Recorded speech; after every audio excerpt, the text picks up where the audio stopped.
Chapter 2 Episode 38, For Hiring Purposes. The next day, I woke up refreshed and went to my store before opening time.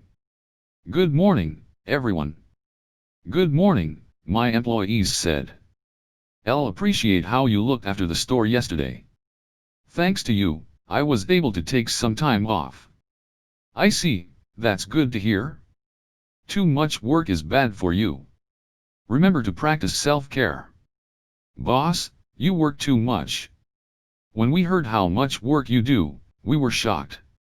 You built this store in about 10 days. That's crazy. Not even Lillian and I could do that.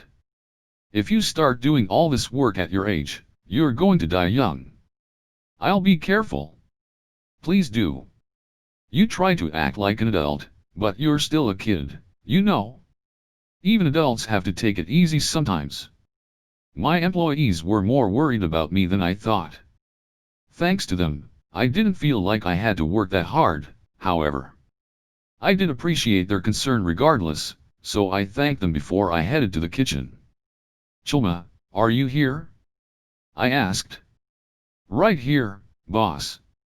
Need something?" Chulma was the only one in the kitchen, where she seemed to be making some kind of soup. She walked away from the pot she was stirring and approached me.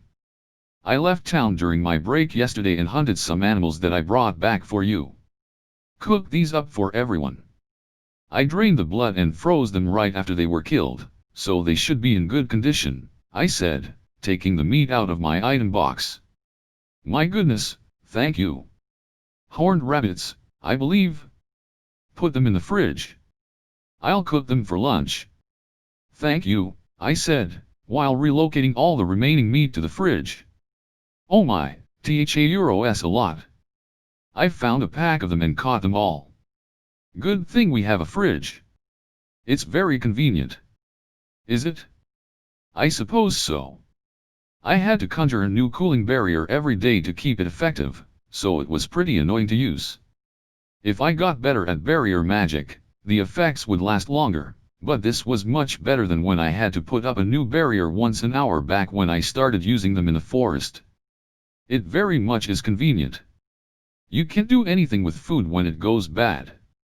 Vegetables are one thing, but meat rots in no time. When it's hot out, it doesn't even last a day. But with a fridge, you can preserve leftover meat for use the next day, waste less food, and save on money. I've heard there are magic items that do the same, but they're expensive and hard to get a hold of." "Yeah, now that you mention it, I went hunting for my food in the forest until recently, and when anything went bad, I fed it to my slimes, so it wasn't a big deal. This is what they manufacture preserved food for. Those slimes are pretty convenient too. They eat animal bones and other waste from my cooking, which is nice." After we chatted and I put up a new cooling barrier, I left the kitchen. That's when Carm approached me to talk about something. "Hire more employees?" I asked. "Normally I would say we have plenty already, but in the event that you open some branch stores, you'll have to train new talent, which will cost valuable time. I would at least suggest you start to train a branch manager now." "Good idea, I'd be happy to hire any decent talent. I know education takes a while too. I feel like I could leave that to you in the end, but you'll need a tamer too, right?" "Yes, this store absolutely requires cleaner slimes and a tamer. We have to come up with how to hire a tamer who we can trust not to run off with the slimes or do anything shady. The Tamers Guild doesn't seem to have many tamers who specialize in slimes. Although I suppose that in a sense, they are a monster that anyone can use, from what I've heard. All we have to be concerned about is whether they can be trusted, then. By the way, you haven't had any trouble with those people who interrupted business before, have you?" "No, those hoodlums only showed up that one time. At any rate, be careful. I'll ask around the Tamers Guild and figure out where to find a good tamer." "Thank you." With that, I left the store. "Whoa. Well, if it ain't Ryoma," Jeff said when I ran into him on the way to the mine. It was one of the only times I saw him without armor on, and he wasn't carrying his spear either. He was stuffing his face with a shish kebab as he walked toward me. "Good morning, Jeff. Are you on break today? Fighting every day gets tiring, so yeah. You got work today?" I was on my way to go patrol the abandoned mine. "The one where we went hunting?" "Yes, I'm the manager there now. I have to go check it out periodically to make sure no monsters are dwelling there." "You got that for a job too? Adventurer, laundromat, and this? Aren't you busy?" "I hired people to run my laundromat for me, so it's not much of a job. I'm free to take a break from adventuring whenever I want, and I don't have to take care of the mine every day either. It'll get difficult when I open more stores later, but I'm not that busy." "Good if true, I guess. Oh yeah, you want one of these?" "My treat," Jeff said, handing me a bag of kebabs. "Don't mind if I do." I exclaimed when I took a bite. There was no salt or herbs, but some spicy seasoning. Sugar and spices and the like were expensive, so food stands tended to season with salt only, but this was different.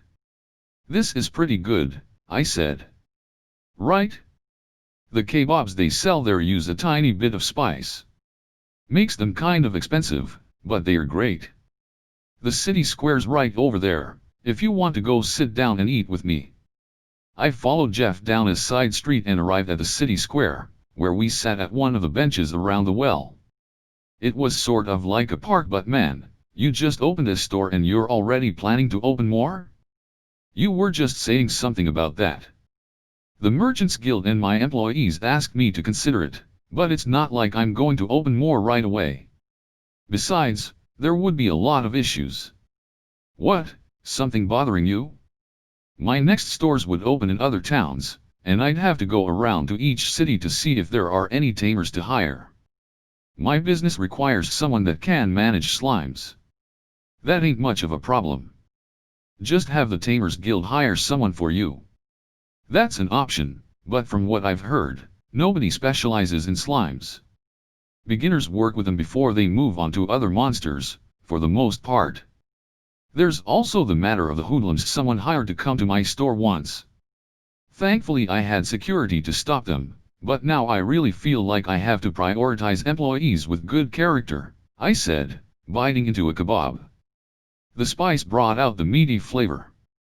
"Then I've got an idea for you," Jeff said as he grabbed his second kebab. "Really?" "Yeah. Can't help you when it comes to business or whatever, but for labor, I've got you covered. If you're not hiring from the Tamers Guild, how about finding someone in the slums?" "The slums? Sure, they are poor, but it's not like they can't do nothing.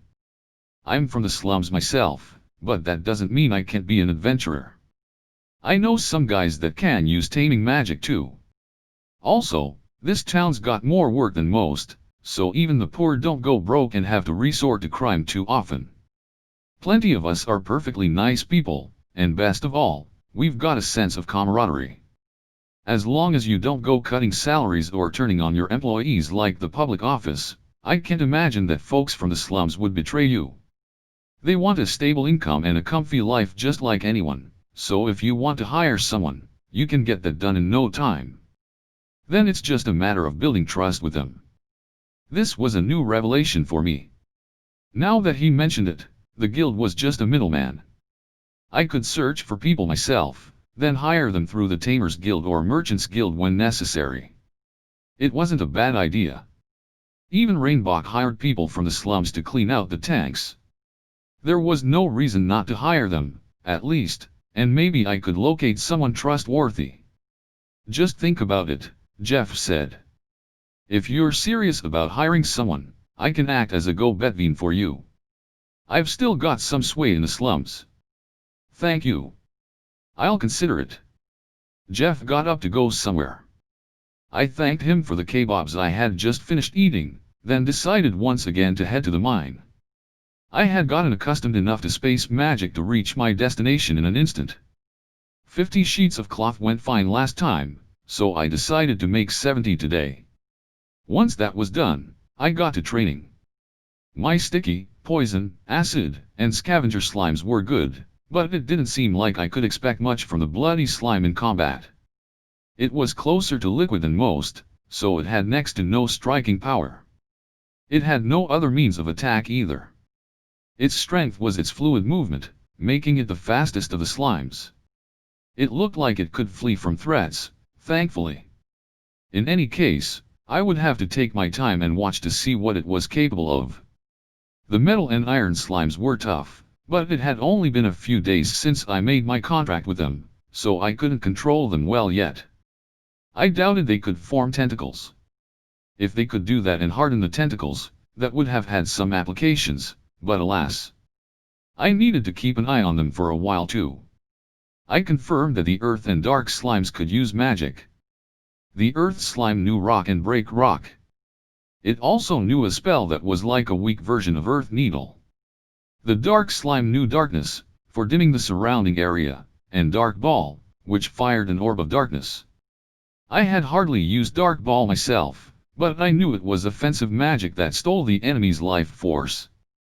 This slime was no more mobile than the others, but if it improved its magic, maybe it could act as a moving cannon of sorts. It would need experience using offensive magic in real combat, so this could take some time. For now, I had confirmed that the two earth slimes could use break rock and rock, so I wanted to try teaching them create block. When I tried it, they learned the spell after a few attempts. I was surprised they picked it up so quickly, but there were no problems there. As I trained the slimes, we created stone to use as materials. They could likely be used for something in one of these mine shafts. I tried to have the dark slime use magic more freely, which amounted to practicing dark ball. I had little experience with dark magic, so we spent some time learning it together. Watching the slime while I trained was pretty fun. As a bonus, I felt better than usual today, so I kept training even after the cloths dried that night. I returned to the inn and visited the room occupied by the Duke's family. "Welcome, Ryoma. A pleasure to see you. Did something happen?" "There was something I wanted to discuss." "HOH, and what would that be?" I shared my conversation with Jeff from earlier that day and got a mostly positive response. "There's nothing wrong with hiring someone from the slums," Rainbox said. "As long as you can trust them, of course. It's great that you're hiring for more positions. I'd just suggest doing it through the guild. You don't want to give them more opportunities to take advantage of you down the line." "That's true, I was going to have them register with either the Tamers Guild or Merchants Guild, whichever they are interested in." "Would that be fine?" "That's good. Much like how you're a tamer who's also registered with the Merchants Guild, they'll still have freedom of choice when it comes to work. They couldn't criticize you for that. You may want to speak to both guild masters about this in advance. Then this should all go smoothly." "All right, I'll visit the guilds tomorrow." With that settled, I drank tea and chatted for a while, then returned to my room.